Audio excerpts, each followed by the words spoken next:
sense of relief. So it's one step into our country stopping the COVID infection. It's better to be protected than not to be protected at all. So if you have any fears to vaccinate, it's okay to ask, it's okay to read. Maraming mga educational materials available. But ang pinaka-importante is you have yourself vaccinated to protect yourself, to protect your family, and to protect the community.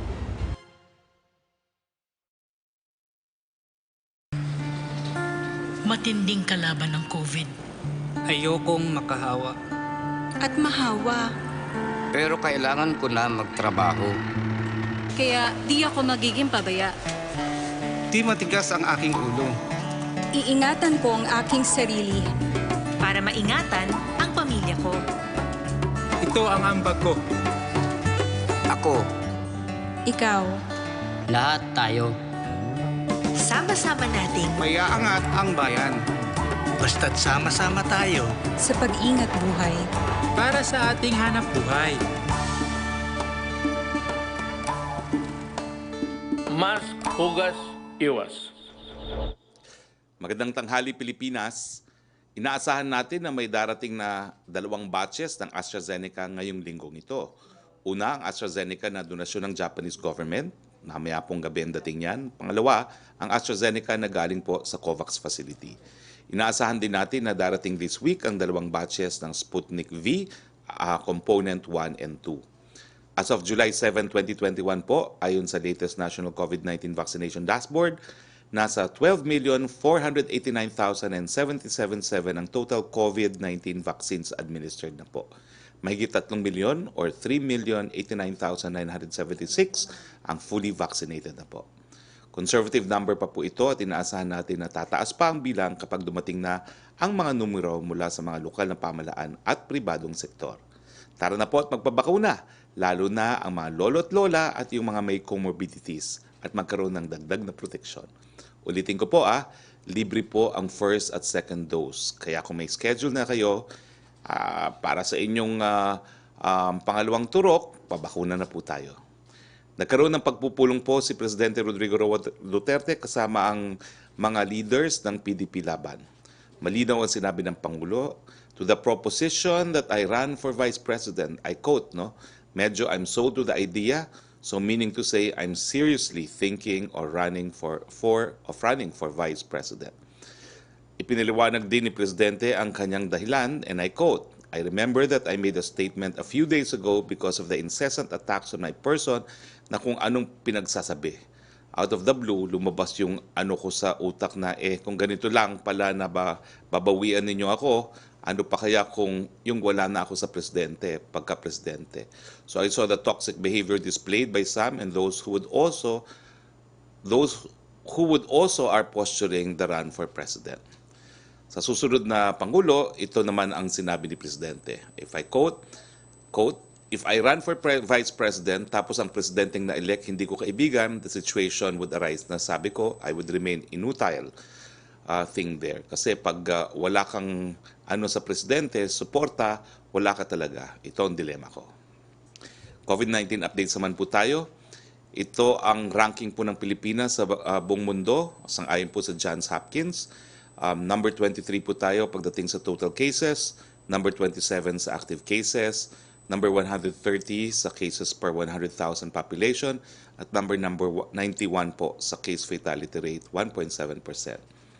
Meron tayong 4,289 na mga bagong kaso ayon sa July 7, 2021 datos ng DOH.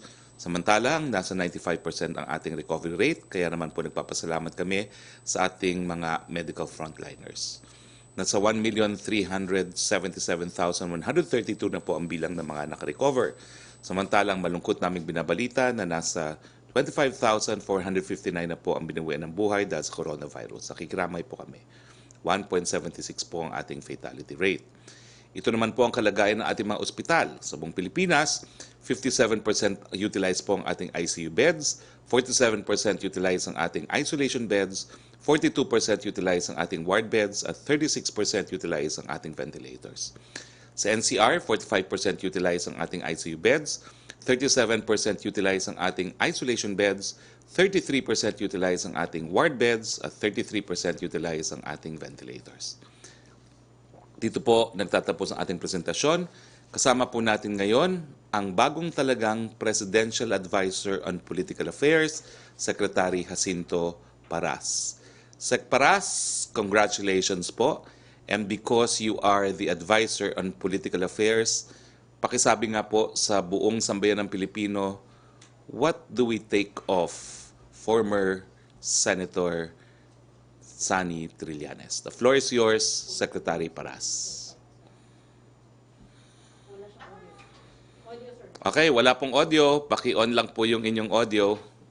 Secretary Paras, paki-on lang po. Opo. Yan. Okay, go ahead Thank po. you. Okay.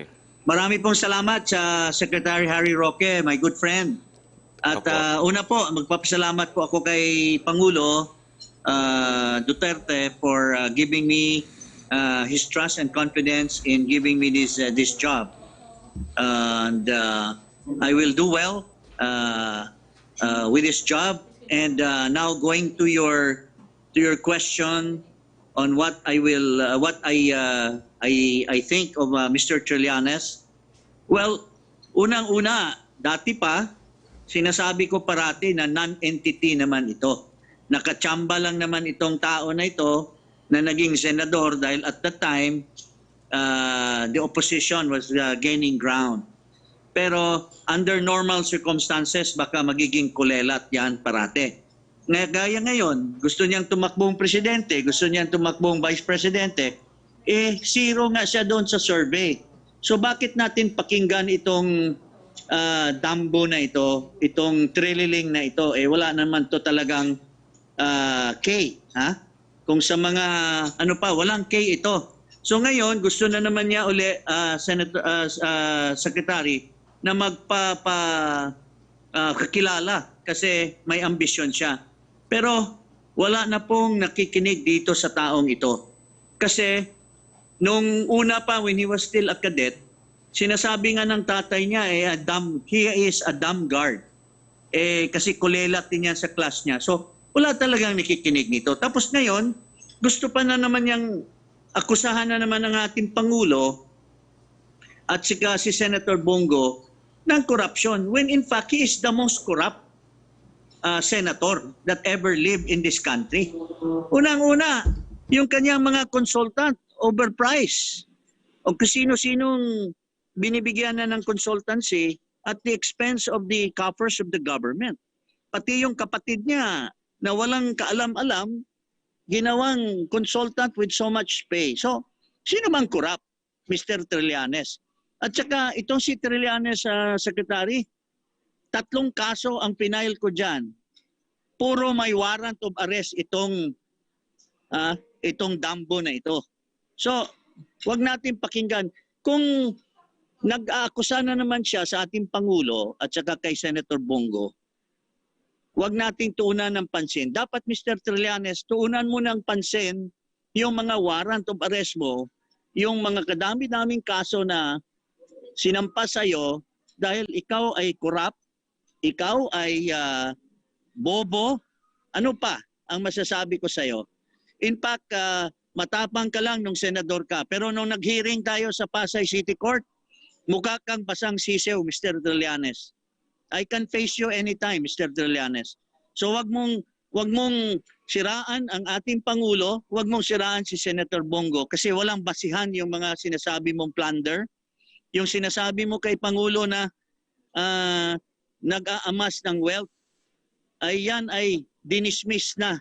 At sinabi ng City Fiscal of Pasay, wala kang basihan. Kasi sinasite mo, Mr. Trillanes, yung AMLAC na nanggaling doon yung basis mo. Sinabi ng AMLAC, walang sinasabi ang AMLAC sa'yo. Walang ganun na wealth ang ating Pangulo. So, ergo, may warrant of arrest ka doon sa court sa Pasay City for being a liar, for saying nonsense as always. So, Mr. Trillanes, zero ka sa survey. Huwag ka nang magdadaldal, Mr. Trillanes. You have nothing to say and the people of this country does not consider you as a serious candidate in this election. Hindi ka na makakatsamba uli, Mr. Trillanes. So, yun po ang masasabi ko, and in any forum, I would not even give you a chance to debate with me because you are a nobody eh. Dati siguro nung senator ka, pinapansin kita, pero ngayon, wala. Ang taong bayan hindi po nagpapansin kay Mr. Trillanes. Unang-una, yung accusation mo na plunder kay Senator Bongo. Nagbabasa ka ba, Mr. Trillanes, ng batas? Yung plunder? Series of accumulation of wealth. May ebidensya ka ba na nag-accumulate ng wealth si Senator Bongo? Maybe his family, who was already contractors during the time na wala pa sa politika, they are legitimate businessmen. Yung kanilang award went through process of bidding. At saka hindi naman si Senator Bongo ang nag-award sa kanilang kontrata. So paano naman siya nagiging involved doon sa plunder na pinagsasabi mo na in the first place, there was no plunder at all?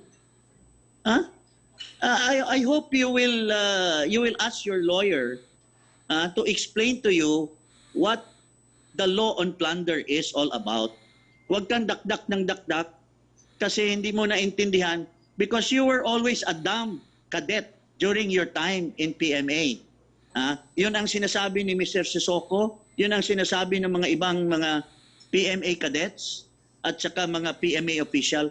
Ginagamit ng tatay mo as COMEL official yung kanyang power na maiwas ka doon sa mga trabaho ng cadet.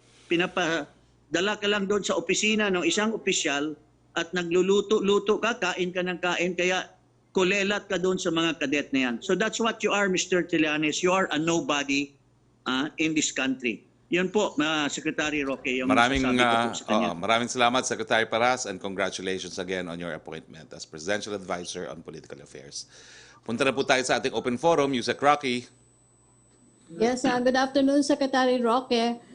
Question from Chris Jose of Remate Online. Sa PDP Laban meeting kapansin-pansin na itinutulak ng Pangulo si Senator Bongo na tumakbo sa pagkapangulo. Ibig bang sabihin nito ay mas bilib ang Pangulo kay Senator Go kaysa sa kanyang anak na si Mayor Sara sa mga pinagpipili ang i-endorso? Tama ba na si Senator Bongo na ang the one?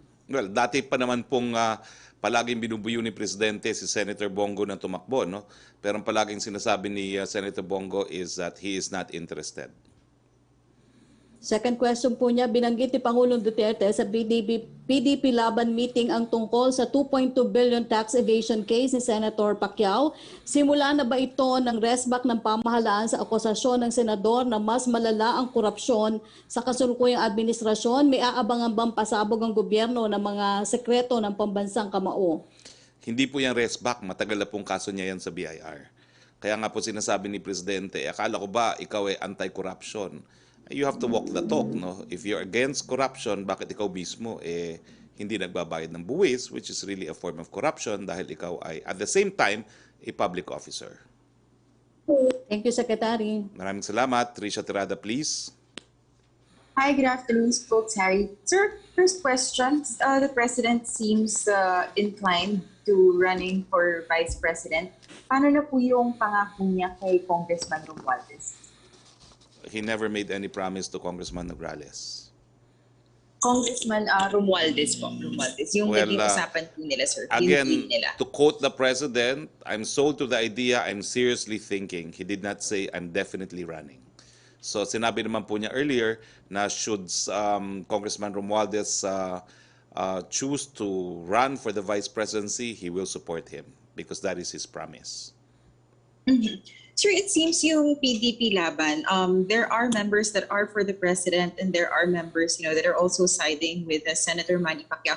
What's the game plan, sir? Kasi I understand he's attending the July 17 meeting. So paano po mangyayari, sir, kung halimbawa po magkahati yung partido? Will the President stay or will he leave the party? Well, we have discussed this with the President, but I feel it's premature to make any statement on this particular question. Basta ang sinabi lang ni Presidente, we will do this legally, no? So, let's see what happens. Mm-hmm. Okay. Sir, ito pong kaguluhan ngayon, no, between President and Senator Pacquiao and the whole issue about politics. Hindi po ba ito nakakagulo, sir, sa trabaho ng Pangulo? Yung mga potential candidates are saying na it's not time to talk about politics, but here we have the president, dedicating more than 2 hours talking to PDP, talking about politics. What does this say now about the government's priorities? It hasn't changed. It's still COVID-19. Pero what do you do? COVID-19 or not, elections are coming up. So political parties have to prepare, and candidates will have to file their certificates of candidacy in the first 10 days of October. Mm-hmm. So, sir, from what we're seeing, well, obviously, tama po ba, the president is very hands-on also with the upcoming elections? Well, let's just say that because he is chairman of the party, he has an interest in who the party will field as president and vice president in the 2022 elections. Mm-hmm. Sir, final question na lang. I'll just press on the issue, yung pagtanggal po ng testing requirement, or parang pag-allow lang kahit vaccination cards would be okay for inter-travel. Sir, ano po yung basis daw nito? Because many experts are reacting na delikado daw po itong change sa guidelines po ng IATF. It was decided na because you are fully vaccinated as a way of incentivizing, at saka ang siyensya naman dyan, pag nabakunahan ka na, ang probability na magkakasakit ka ng malala is almost none, no? So, yes, you could still catch it, pero the probability is also not 100% anymore, no? So, wala naman talaga 100% guarantee. Ang PCR test naman talaga, pag ginamit din yan, if at the time you took it, hindi ka pa reactive, then you will be negative, but you don't know when it will actually surface, no? So, sa gitna po ng pandemya, Trish, there's no such a thing as 100% guarantee. All right. Thank you very much, Secretary. Maraming salamat, Trish. Yusek Roque, please. Yes, thank you, Secretary. From Rosa Licos of UNTV, ano ang palace reaction sa report ng Ateneo School of Governance na pumalya ang Duterte administration na ma-meet ang target nito sa pag-address sa COVID-19 pandemic? Hindi na po kami nagugulat. Ateneo po yan. Second question po niya, on possible deployment ban sa Saudi Arabia, ano ang magiging dahilan upang tuluyang ihinto ulit ni Pangulong Duterte ang pagpapadala ng OFW doon? Wala pa po ako naririnig na balita na may ganyang plano, quite frankly, no? And this is the first time I'm hearing about it. From Laila Salaveria of Inquirer, the Department of Health said LGU may still require fully vaccinated travelers to present negative RT-PCR tests. Is the palace concerned about the lack of uniformity in rules for fully vaccinated individuals traveling within the country? How will this affect efforts to boost to spur tourism and boost economic activity? Ulitin ka lang po ang sinabi ko, no? Ang IATF resolutions po are resolutions adopted for and in behalf of the President in the exercise of police power. That's binding on all, unless you declare yourself to be an independent republic. Pero sinabi ko rin po, hindi naman po bingi ang IATF. Pag pinakikinggan naman po ang sinasabi ng mga lokal na pamahalaan. Pero hanggang mag-decide po o baguhin ng IATF ang mga patakaran, kinakailangan ipatupad po muna. But I understand that this afternoon there will be an IATF meeting, and this will again be discussed kasi sabi ko nga po, hindi naman po pwedeng baliwalain ang mga posisyon, lalong-lalo lang ng mga lokal na pamahalaan dahil sila naman po nagpapatupad ng mga IATF resolutions. So the IATF will address the concerns of the LGU, pero for now, wala pa pong bagong resolution na nana-adapt. From Marisol Halili of TV5, ano ang nangyari sa Stay Safe app? Sabi ni Mayor Magalong, hindi na ito mandatory. Optional na lang daw ang paggamit nito. Ito na ba ang bagong polisiya ng IATF? Ano ang naging problema? Well, again, no, hindi pa po nababago ang IATF resolution on Stay Safe, no? So, kinikilala pa rin po natin siya as the app for the country, and the directive for all LGUs to integrate their systems with the Stay Safe app remains po, no? Again, unless this is changed, it remains the pertinent IATF resolution. Second question niya, ibig bang sabihin nito na hindi na integrated ang digital contact tracing apps? Itutuloy na lang ba yun per LGU na QR code? I already answered that.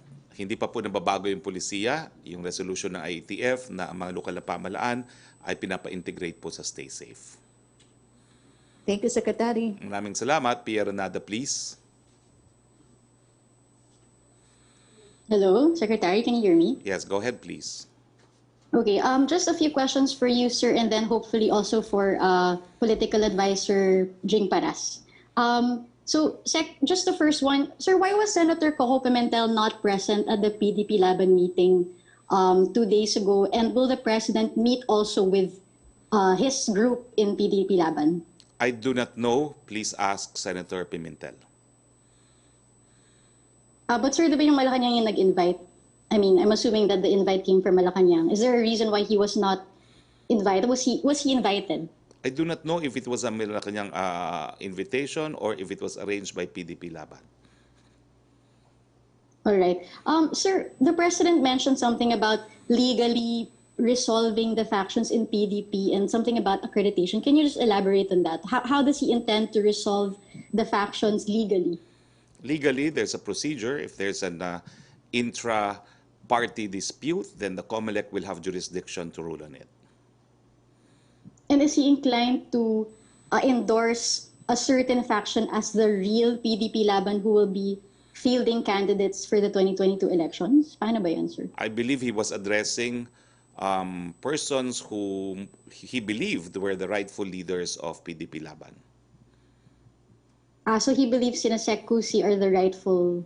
So parang he thinks Pimentel is not the part of the real PDP Laban? Ganun po ba, sir? No, I'm not saying that. I'm saying that he met with individuals whom he thought and believe are the rightful leaders of the PDP Laban.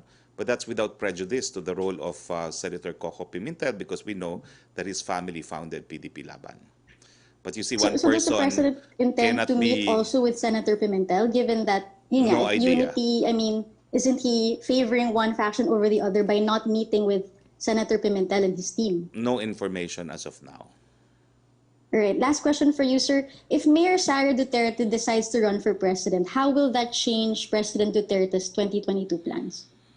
I do not know if it will, and we do not know what the decision of Mayor Sara Duterte will be. So let's wait for her decision.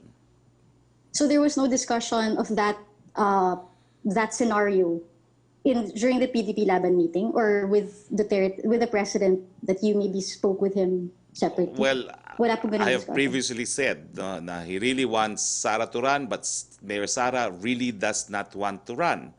And so we have to choose between whoever has the numbers. I've repeated this quite a number of times.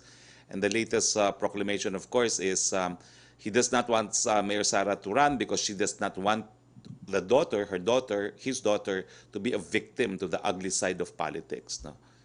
That's the concern of the president, trying to protect his daughter from the ugly side of politics. All right. My last question is for Presidential Advisor Jing Paras. Go ahead, please. Sir, you've only been recently named the advisor, so I'm hoping you might also be able to say something about the PLO's activities. Sir, given that we only have a year left to the administration, what are the bills the President wants Congress to pass before he steps down? For example, priority ba yung postponing the BARM elections? Is death penalty reimposition still priority? How about the military pension reform bills? And how about the anti-endo law, which the President vetoed in 2019? Yeah, these are all priorities of the President. Actually, as far as the number one priority of the President, he is pushing the approval of by the Senate of the Department of OFWs, no, DOFIL, or its name otherwise as Department of OFWs. He is also pushing for the resolution of the BARM because there are conflicts between certain governors and the Transition Commission. So I think as far as this is concerned, that is already being considered in the floor by the Senate. But sa House, they're still conducting a hearing on this. Then yung sa pension fund, they're still thrashing it out kung paano i-apply kasi the amount that is involved there is so huge, no? Yes. Like they're saying that yung new entrance lang or yung bang is totality, then is it okay to involve the GSIS and so on and so forth. So these are still issues that has to be resolved via, you know. So yun, and I think they're also pushing the CTRP 3.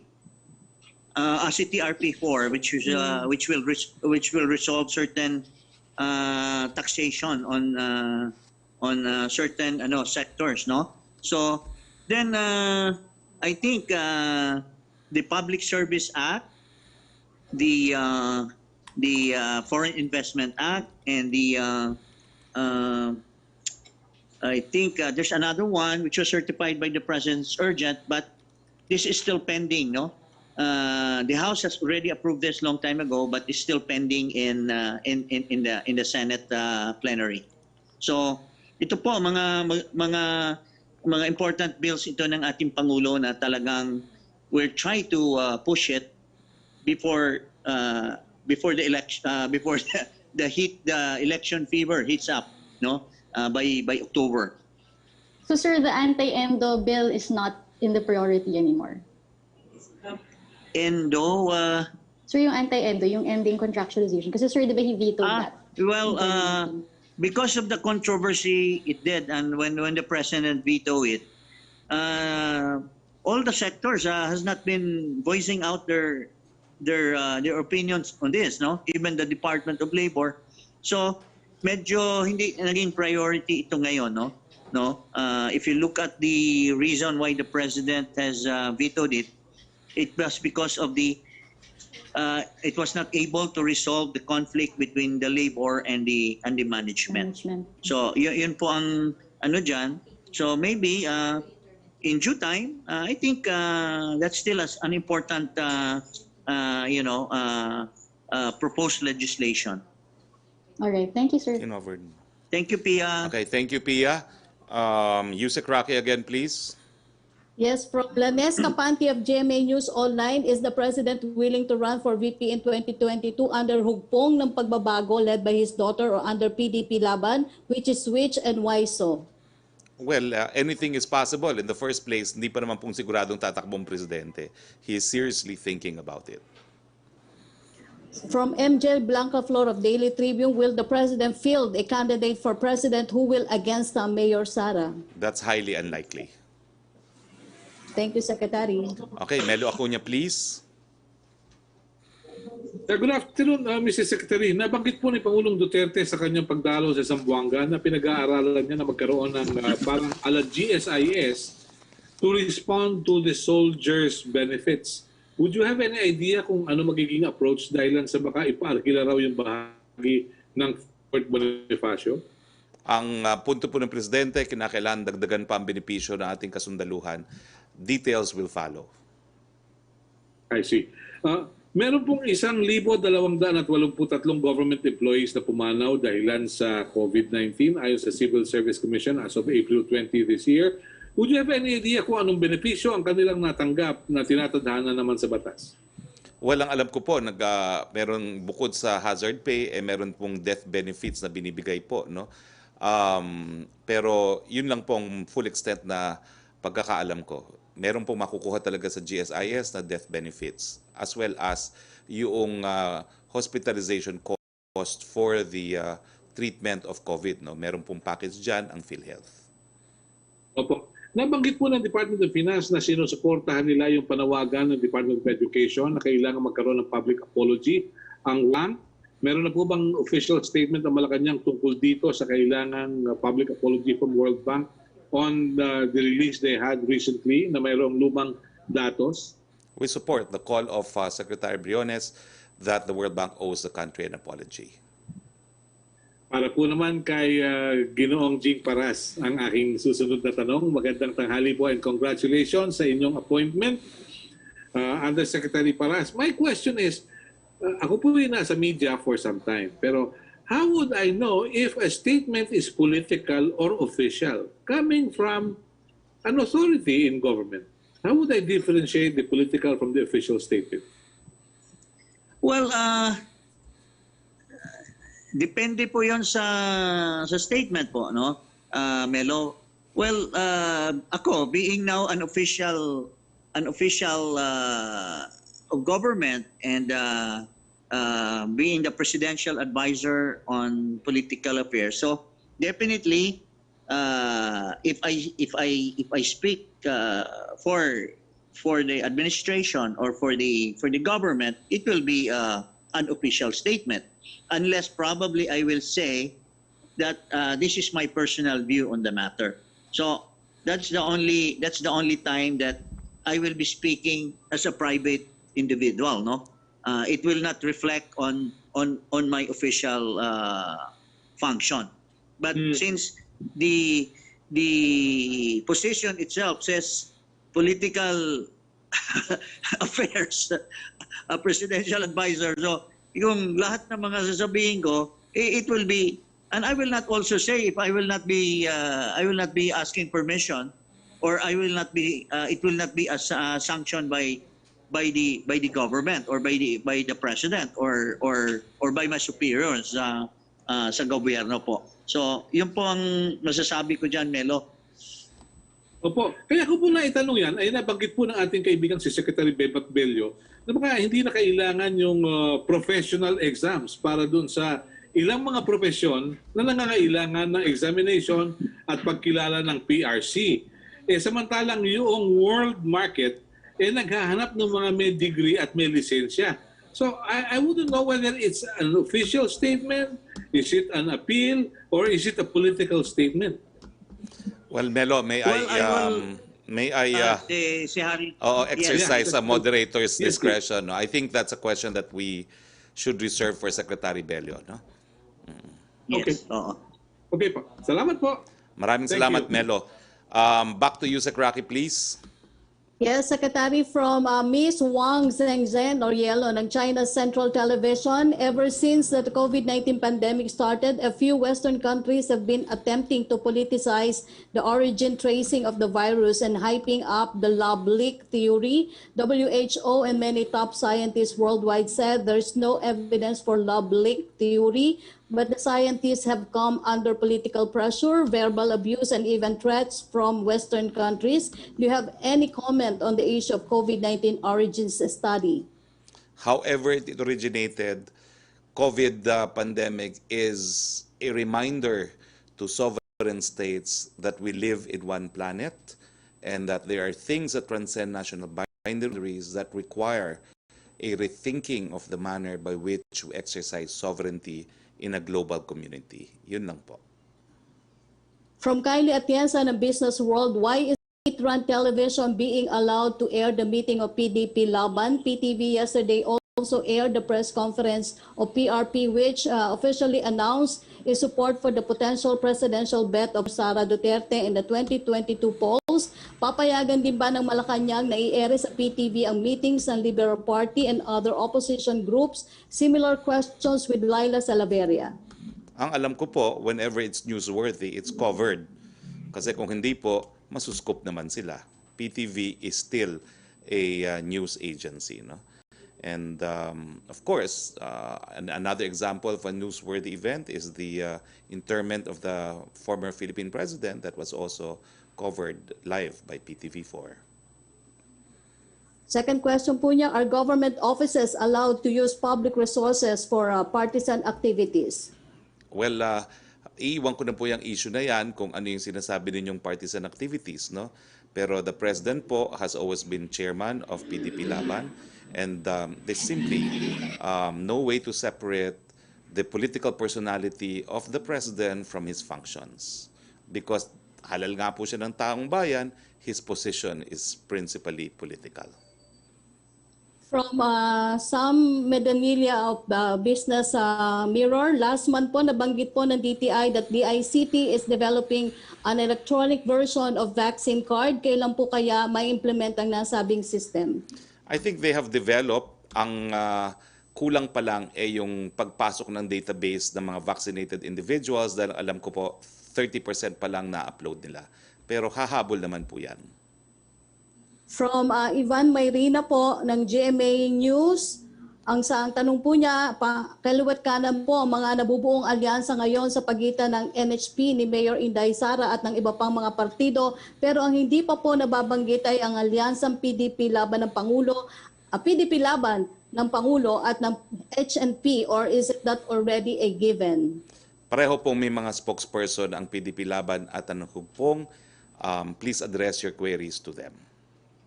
Opo, may pahabol lang po si Kylie Atienza ng Business World. Is the President confident that his last two tax reform bills would be passed by the Congress before he steps down in 2022? Well, kaya nga po importante pa rin ang close coordination and the working relationship between the executive and Congress. I think Congress naman po defers to bills which have been certified as urgent by the executive, and the reality is we also have support in both houses of Congress for these initiatives. Thank you, Secretary Roque. Maraming salamat po. At dahil wala na po tayong tanong, again, I'd like to thank Secretary Paras for joining us today. Thank you very much, Yusek Roque, and thank you very much for the 2-hour colleagues in the Malacanang Press Corps. Dahil wala na po tayong tanong, sa ngalan po na ating Presidente Rodrigo Roa Duterte, ito po ang inyong spokes Harry Roque nagsasabi, Pilipinas, COVID pa rin po ang problema. Pero nakasaad po sa ating saligang batas na magkakaroon ng halalan sa Mayo. So habang po nasa pandemya, pinag-uusapan na po ang politika, pero ang ating prioridad, COVID-19 pa rin at ang pagbangon sa pandemyang ito. Magandang hapon po sa inyong lahat.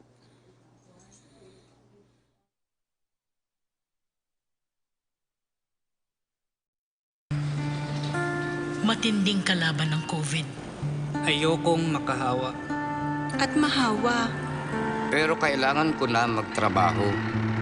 Kaya di ako magiging pabaya. Di matigas ang aking ulo. Iingatan ko ang aking sarili. Para maingatan ang pamilya ko. Ito ang ambag ko. Ako. Ikaw. Lahat tayo. Sama-sama nating Maiaangat ang bayan. Basta't sama-sama tayo. Sa pag-ingat buhay. Para sa ating hanap buhay. Mask, hugas, iwas. First, may sense of relief. So it's one step into our country stopping the COVID infection. It's better to be protected than not to be protected at all. So if you have any fears to vaccinate, it's okay to ask, it's okay to read. Maraming mga educational materials available. But ang pinaka-importante is you have yourself vaccinated to protect yourself, to protect your family, and to protect your community.